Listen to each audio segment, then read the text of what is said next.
You guys want to know the best thing about reading is? You simultaneously get to escape, but you also get to accentuate the human experience. How is it that when you read, you're getting away, but you're also coming home? Am I right? 2022 is over. I read 51 books this year. I think I'll have time to read one more book before the end of the year. But I have ranked the top 10 books that I got to experience this year. I felt like this was a year of discovery for me. I read so many books that are part of my life path. I'm getting emotional. Why am I getting emotional? I have learned about the human experience this year. I am coming into myself as a woman, as a young woman. I am just so happy that I get to take these books with me. I've gone through the trouble of ranking them 1 through 10, 1 being my absolute favorite. It was an extremely hard task, and just know that these books, plus many, many, many others that I read this year, were 100% worth my time. I don't think I can really articulate to the degree that I want to how much these books have affected me and how much they really truly mean to me as a person, as a human, as a girl, as a woman, as a reader on this both amazing and devastating planet. Let's get into it. I have one honorable mention, and that honorable mention is going to my girl, Ava HD, for Rotten Perfect Mouth. This is a poetry collection. I did not read a lot of poetry this year, unfortunately, but this one really hit the spot for me. I discovered her through I'm Thinking of Ending Things, the movie. And a scene in the movie, the girlfriend recites a poem to her boyfriend in the car, and I fell in love with that poem. It's called Bone Dog. Till this day, it's still one of my favorite poems. I found out who wrote the poem. I ordered this book, and it was amazing. What I really like about her is that she has this ability to talk about really mundane things in a simple way, but she makes it strange and beautiful at the same time. I really, really loved this collection, and one of the best memories I have of this year is the night that I decided to sit down with this book for 2.5, 3 hours and just read it. Number 10 on my list, almost begrudgingly, goes to Oblivion by David Foster Wallace. Guys, I'm a sucker for David Foster Wallace. I think we already know at this point. The part of the feather fallen to sleep in which whatever lines of thought you've been pursuing begin now to become surreal around the edges. And then at some point, the thoughts themselves are replaced by images and concrete pictures and scenes. You move gradually from merely thinking about something to experiencing it as really there, unfolding a story or a world that you are part of, although at the same time enough of you remains awake to be able to discern on some level that what you are experiencing does not quite make sense, that you are still on some cusp or edge of true dreaming. Really in the vein of all of the David Foster Wallace collections that I have read, not all of this I loved, but what I did love is going to stick with me for a lifetime. If you read one story from this collection, is Good Old Neon. I am still thinking about that story to this day. I finished it 7-8 months ago, and I'm still thinking about it. Some of these stories, like I said, I really didn't like, but when you find a piece of David Foster Wallace writing that you love, there's just nothing quite like it. And till this day, there's no author who can really do for me what David Foster Wallace does for me. He gets under your skin in this way that is really kind of ineffable. Quickly, my favorite stories from this collection were Mr. Squishy, Incarnations of Burned Children, Good Old Neon, which is my personal favorite, and Philosophy in the Mirror of Nature. Did it once again. I'm a fanboy, what can I say? Coming in strong at number 9 is Titus, Groan, which is the first book in the Gormenghast trilogy by Mervyn Peake.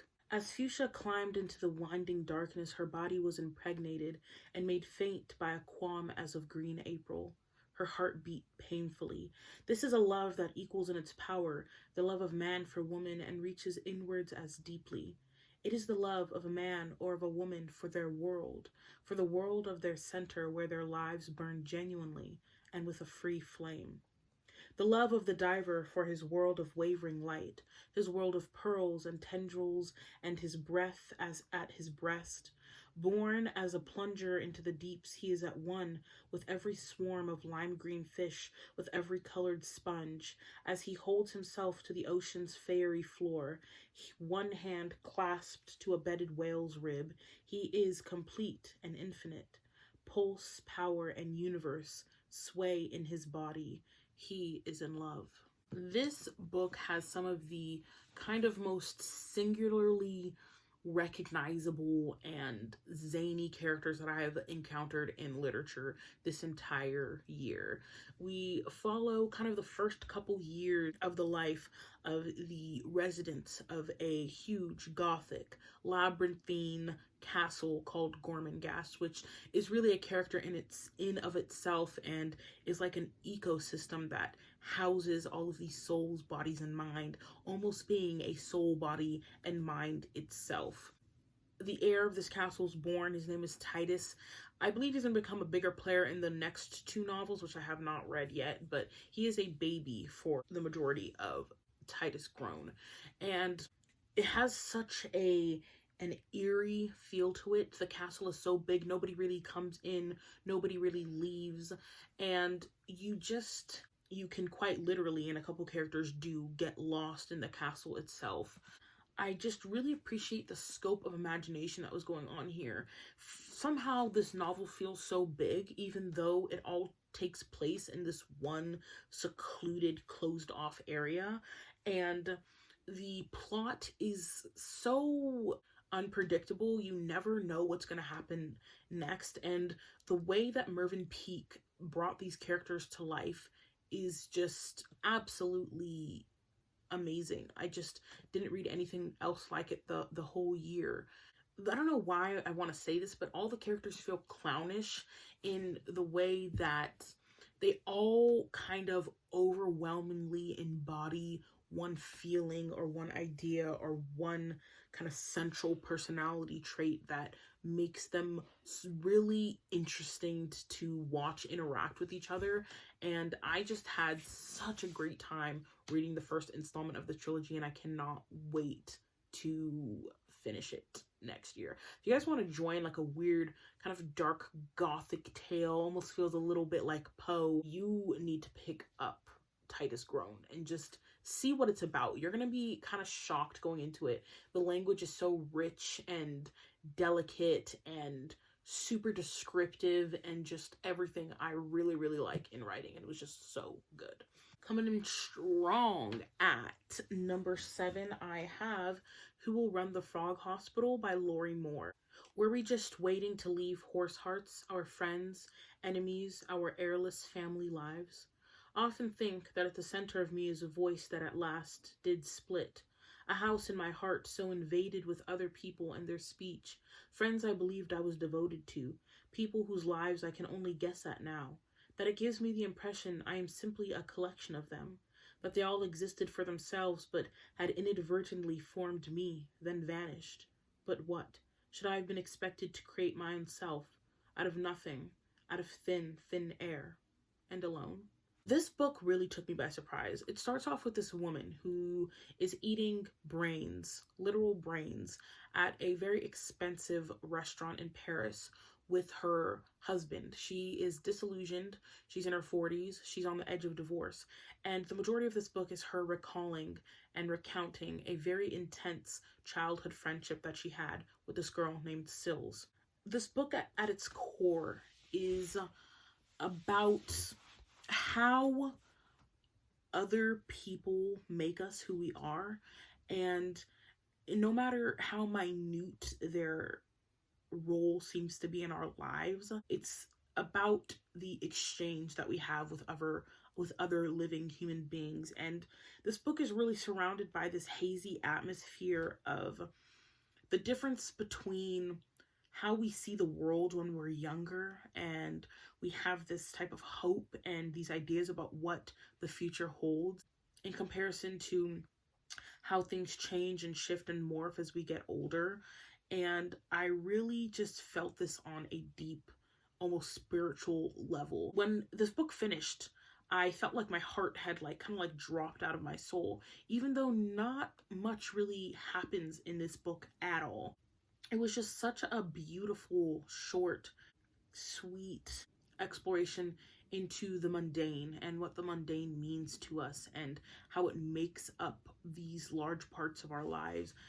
I was really surprised because the main characters of this book are not particularly relatable to me. Nothing about them is strikingly similar to anything I've really experienced them. Not where they live, not how they look. It's kind of dealing with more upper echelon people, giving upper middle class when they're younger, definitely upper class when the main character is older, white, upstate New York living, horse lessons, that type of stuff. But something about how Lori Moore writes them was so zoned in on these deep emotional feelings, their humanity, that somehow I found myself really relating and feeling this connection with these characters. I don't know, it just felt so special and it felt so sweet and so small. And it really just kind of hit me out of nowhere. I particularly love the meaning of the title. If you read the book, you'll figure out what it means, and that meaning really just adds a lot to this book. And I just thought this was a brilliant piece of literature, and I cannot wait to read more Lori Moore next year. Coming in at number 7, I have The Good Earth by Pearl S. Buck. He had no articulate thought of anything. There was only this perfect sympathy of movement, of turning this earth of theirs over and over in the sun, this earth which formed their home and fed their bodies and made their gods. Sometimes they turned up a bit of brick, a splinter of wood. It was nothing. Sometime in some age, bodies of men and women had been buried there, houses had stood there, had fallen, had gone back into the earth. So would also their house, sometime, return to the earth, their bodies also. Each had his turn at this earth. They worked on, moving together, producing the fruit of this earth, speechless in their movement. This book was an absolute gem. Pearl S. Buck was the first American woman to win the Nobel Prize in Literature. She was seriously deserving of it. This book follows a Chinese family at the end of the 19th century, beginning of the 20th century, and kind of follows their rise through society. They're a rural family. They start off as farmers. They kind of continue as farmers as their lives go on, but it really brings to light a lot of things like the kind of Chinese family structure, the interpersonal relationships between the husband and wife and the children, the expectations that they have of each other. This book was so simple in scope, yet felt like it just burned through my heart and really made a lasting impression on me. This book houses one of my favorite characters from the entire year, and that is Olan. Olan really touched my heart to a degree that I don't think I'll ever really be able to say in the right words. She suffered a lot, but that's not what made me love her, because I really hate this narrative of praising specifically women for suffering. Obviously, we feel empathy for people who suffer, but there's this narrative of this strong woman who can basically take a lot of abuse from men, particularly her husband or the men in her life, and suffers in the domestic setting. And that's not why I loved Olan. Olan carried this like silver string of purity in her soul that I can't quite touch on, that really made me love her. And I think she was just one of the most beautiful characters that I personally found in this book. She does suffer a lot, and her story is not particularly happy, but something about her was so true and so easy and so soft, and I love her for that. This book also features a mentally ill character as one of their children, which is a particularly tender image that was painted of them throughout this book, and it really is striking when you know that Pearl S. Buck had a severely mentally handicapped child during her life, and It just made this book absolutely heart-wrenching. It was so simple, yet so beautifully done, and I loved it so much. Coming in at number 6 is The Queen of My Heart, C.J. Cherryh, for Rider at the Gate. But when the western heavens showed clear in the final glow of sunset, the slum folk directed their anxiousness instead down their streets of ramshackle, unpainted board buildings toward the encircling walls of Rider Camp, and, with the helplessness of the poor, who had to live nearest to the camp, and the images that seeped through those wooden walls, they cursed and spat for fear of nightmares. C.J. Cherryh is my number 1 science fiction author of all time, and one of my favorite authors of all time, period. I have read all the big names in classic science fiction. I've read Philip K. Dick, I've read Isaac Asimov, I've read H.G. Wells, I've read Frank Herbert, I've read Arthur C. Clarke. I've read them all, and nobody comes near to touching my queen, C.J. Cherryh. This is technically science fiction, but somehow it felt part Western, part murder mystery, part philosophy. It was just C.J. Cherryh at her best. We have a planet that has been colonized by humans that houses these creatures called night horses, who are all telepathically connected to each other and to some people. Basically, there's a rogue horse on the loose which can cause a lot of damage, a lot of death, a lot of problems, and we follow these really well done, as always, cast of characters as they kind of traverse this world and traverse these problems. It has an amazing setting. This book takes place during winter. I could feel the snow on my back, I swear.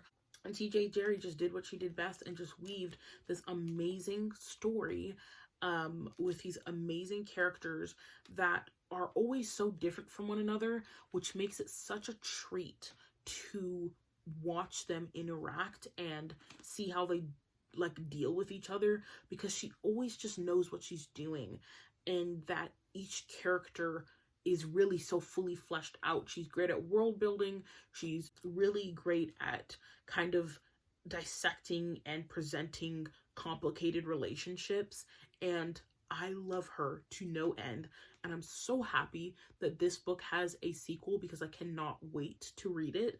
She is a prolific writer, having something like 60 to 70 books penned in her name, and she is a warhorse and she doesn't stop. And this is the 9th C.J. Cherryh book I've read, and I've loved every single one of them. Loved. Loved all 9 books from one author. I don't know how she does it, but she does. This book was freaking amazing. Even if you don't like science fiction, I'm telling you, C.J. Cherryh is a philosopher, all right? She's not just a science fiction writer. You have to give her a try. Coming in at number 5, I have the certified hood classic, The Fellowship of the Ring by J.R.R. Tolkien.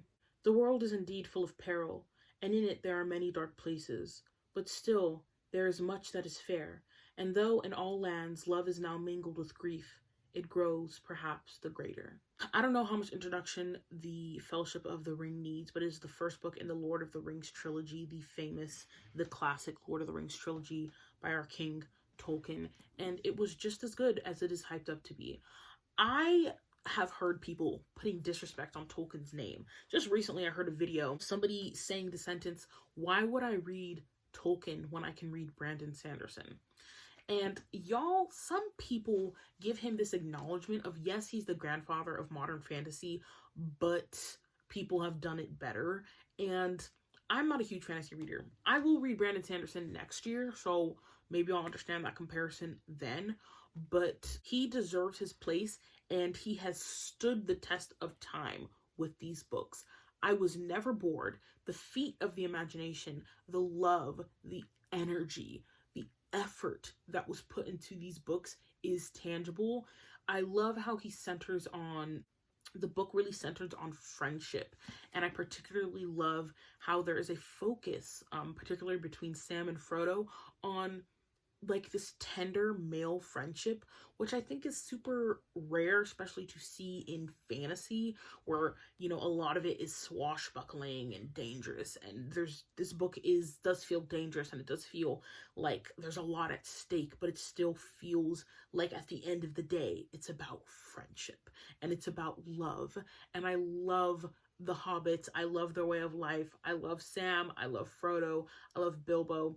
I have read The Hobbit, I've read Fellowship of the Ring, I've read The Two Towers, and now I just have to read Return of the King, and I'm dreading starting it, not because I don't want to see what happens, but because I'm dreading finishing this series. I might just have to, like, start it all over again. But this was absolutely amazing, and I love it. And yes, this is the ugly movie cover version, but I don't know, it's kind of grown on me, so don't be a hater. Coming in strong at number 4, I have The Love of My Life, Jorge Luis Borges, with this collection of stories, Labyrinths. While we sleep here, we are awake elsewhere, and in this way, every man is two men. I mean, we all knew he was going to be on this list, let's be honest. Jorge Luis Borges is this kind of weird Argentinian writer who wrote primarily poetry in the beginning of his kind of writing career, but eventually kind of switched to the form of the short story. And I'm kind of mad he never wrote a novel. He said he didn't think he can do it. I think he could have. But these stories are, you know, a novel in their scope, at least, and in their ideas and in their execution. These stories kind of differ in subject matter, but really, I think, always kind of focus on the love of words and the love of literature. I still don't think I fully understood everything that went on in this book, but it is part philosophy, part magical realism, part bibliophilic obsession. It's just everything that a reader could ever want. The ideas here are so large, it's hard to swallow in one reading. He's definitely an author who demands attention, who demands your focus, but he is so worth it. This collection houses some of my favorite short stories that I have ever read in my entire life, including, I'm just going to name what my favorites were from this collection. The other ones I do need to reread. There's just a lot going on in this book. But my favorites were Talon Ukbar Orbis Tertius, Pierre Menard, author of the Quixote, The Circular Ruins, The Library of Babel, which we'll talk more about in a minute, actually, Funes the Memorious, and The House of Asterion, which I read super short. It's only like 3 pages, but I read it like back to back 4 times at like 1 in the morning one night and just bawled my eyes out. I love Jorge Luis Borges. His mind was truly fascinating. I don't think I'll ever be able to really completely understand what was going on in that head of his, but I'm willing to die trying. I think it's really hard to kind of describe the experience of reading Borges unless you just do it. So if you're just thinking of dipping your toe in, please go in. And I would start with probably his fan favorite, The Library of Babel, which centers on this huge, actually infinite library. And he was kind of famously obsessed with these ideas of infinity and labyrinths and forever and the philosophy of self and of singularity. And he just had a lot going on, and he just doesn't fail to impress. Coming in at number 3 is The Name of the Rose by Umberto Eco. Everywhere I have sought peace and not found it, except in a corner with a book. This is another one for the readers and for people who love literature, but it's so much more than that. This book was actually inspired by the last book on this list, Labyrinths, specifically the story Library of Babel. And Umberto Eco took inspiration from that story to write this absolutely amazing masterpiece, Name of the Rose. At the center of this crazy story, there is a labyrinthine library that is at this famous monastery. This book starts off with a monk, and he is going to this famous monastery in Italy to kind of facilitate a debate between this one sect of Catholicism called the Franciscans and the Pope, because they're like having beef or whatever. And what ends up taking place is he's kind of drawn into a week-long murder investigation where he is Sherlock and he has this young kind of Watson figure that he's working with, which is this young monk in training named Adso. And all of these bizarre murders are happening, and he is basically trying to figure out why these people are dying, why they're dying in these strange ways, and what the heck is going on. This book is difficult at some times, but is completely worth the effort that Umberto Eco makes you put into it. One of the best books I've ever read in my entire life. This is not just a top 10 of 2022. This is a top of my entire life. Umberto Eco is seriously I think he's a genius. I just want to put him on that level, to be honest. The kind of mastery that he has over the written word is just kind of supernatural. There is a 5-page description of a door. Let me repeat that. A 5-page description of a door that made me cry. That is kind of the level that this guy's at. This is best surely described as a philosophical Sherlock if he was a monk living in the 14th century. But it's also poetry, and it's also religion, and it's just such a beautiful ode to the love of books and the love of literature.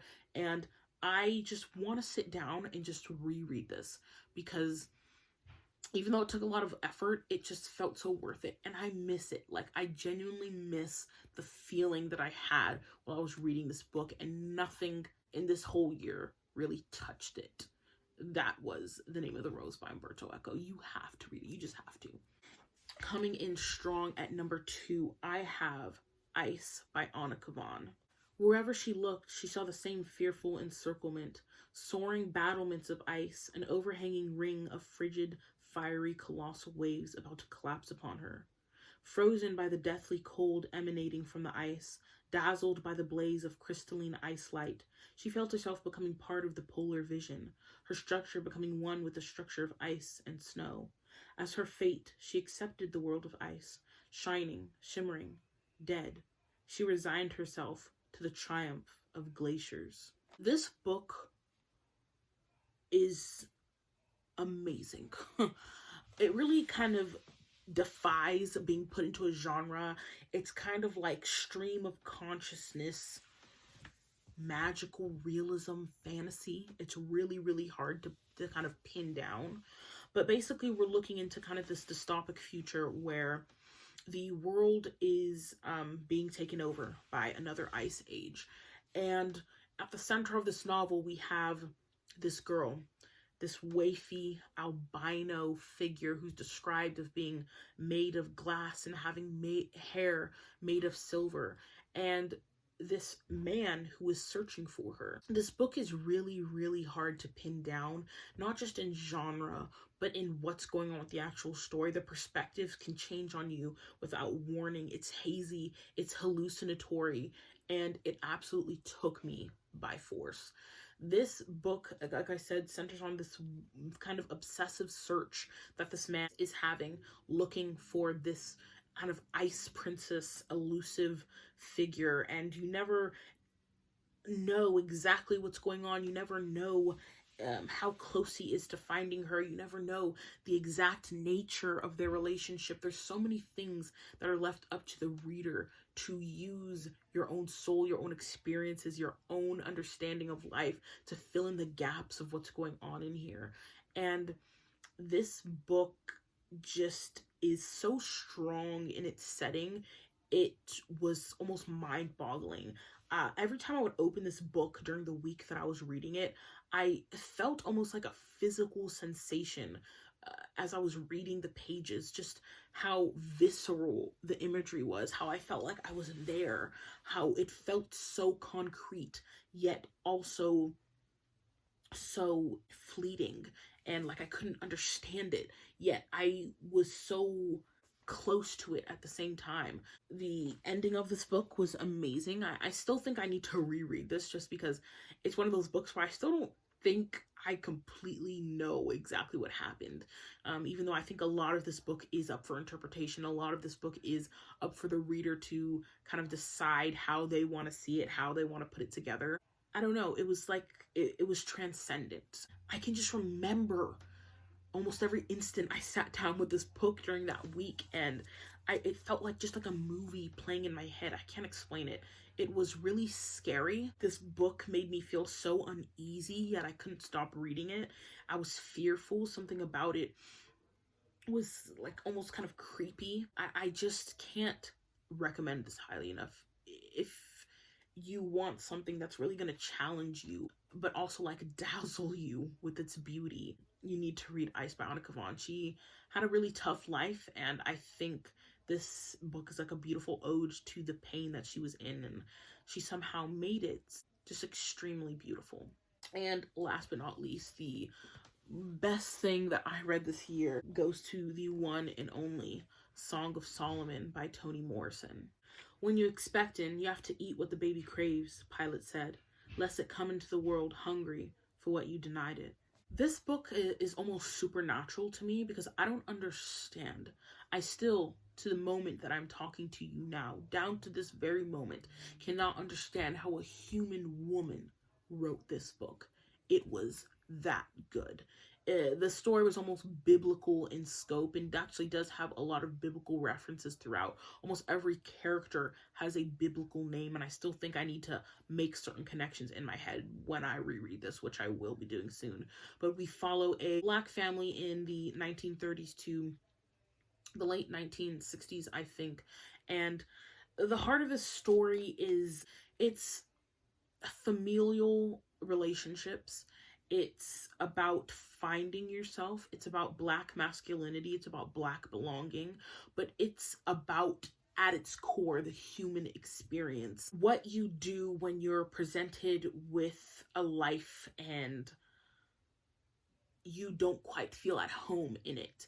And I could just bring myself to tears if I keep talking about this book, but this was seriously just absolutely transcendent and made me feel things I just haven't felt in a long time. Not only is this just, like I said, a story biblical in scope, but it also features some of the most gorgeous writing I've ever read in my entire life. Toni Morrison is a true artist. Every sentence felt like a sugar cube in my mouth, bro. I just couldn't get enough. I needed to reread every sentence 1, 2, 3 times just to really get the flavor of it. Not only is she an absolute artist, she is so smart, and the way that she so intricately and expertly weaved the story, dropping little crumbs along the way for you as a reader to have to pick up on and dissect, was truly amazing. Even when I finished this book, not one sentence was out of place.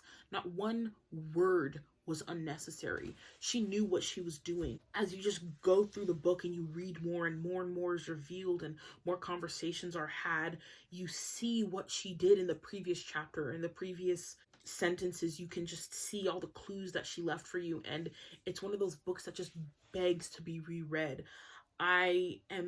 Have never been so impressed, and this is now one of my favorite books of all time, but it was just absolutely amazing. Down from the first scene, which was absolutely riveting, down to the very last sentence. I have memorized the last sentence of this book, and I want to cry. I want to cry about it. Toni Morrison is a visionary, and she deserves her place in the world of not just African American literature, but in literature, period. She is amazing. All right, guys, that was it. Those were my top 10 reads of the year.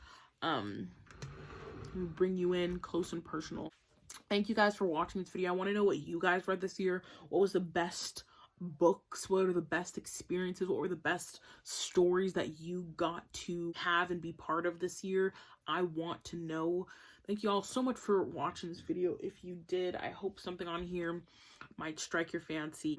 Reading makes the world go round, and I'm so happy that I don't know, I have a couple of y'all to talk to about these amazing books, and I want y'all to talk to me too, so we can, you know, talk together or whatever, have a conversation about books. Yeah, it's been a great reading year. I can't wait to go into the new year happy and healthy, or at least optimistic. Sometimes we can't decide if we're happy, sometimes we can't decide if we're healthy, but we can decide what amazing books we want to read this year. And I'll catch y'all on the flip side, and as always, happy reading, losers.